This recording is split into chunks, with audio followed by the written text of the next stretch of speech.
আদিয়াকে কর দেওয়ার পর এই ভাই হচ্ছে আমার কাছে আসছে, এখন নাকি তার গার্লফ্রেন্ডকে কর দিতে হবে। আমার নাম রায়হান, আমার বাসা শরীয়তপুর, আমার গার্লফ্রেন্ডের বাসা ব্রাহ্মণবাড়িয়া। ইদানিং ওর আচরণ দেখে আমার সন্দেহ হইতেছে ওর প্রতি আমার। এই জন্য ইদানিং আপনার একটা ভিডিও ভাইরাল হয়েছে, একজন দেখলাম সাদিয়া নামে একটা মেয়েকে কর দিয়েছেন। তো আমি একটু আচ্ছা, আমি চেক করবো, তাই তো? আপনার গার্লফ্রেন্ড সম্পর্কে কিছু হিন্টস দেন আমাকে। বাড়ি ব্রাহ্মণবাড়িয়া, দেখতে খুব সুন্দর। ওর নাম হচ্ছে স্বর্ণা। তাহলে ওর ফেসবুক আইডিটা একটু আমাকে দেন, আমি একটু চেক করি। আচ্ছা ঠিক আছে, নাম্বারটা দিন।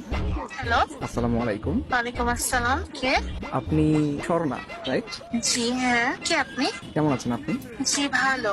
আমি কি আপনাকে চিনি? আপনার বাসা হচ্ছে ব্রাহ্মণবাড়িয়া, রাইট?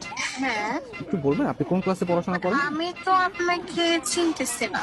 আমার পরিচয়টা একটু পরে দিচ্ছি। আমি আর কি আপনাকে অনেকদিন ধরে ফেসবুকে ফলো করি। কেন পরে? আমি তো অপরিচিত কারোর সাথে কথা বলবো না। আগে আপনার পরিচয়টা দেন, দেখে আপনাকে আমি চিনি কিনা। আমাকে হয়তো আপনি চিনবেন না, আমার নাম হচ্ছে মাহিম, আমি ঢাকায় থাকি। আমি আপনাকে অনেকদিন ধরে ফেসবুকে ফলো করি। আসলে আপনার নাম হচ্ছে স্বর্ণা আক্তার ফেসবুকে, তাই তো? জি হ্যাঁ।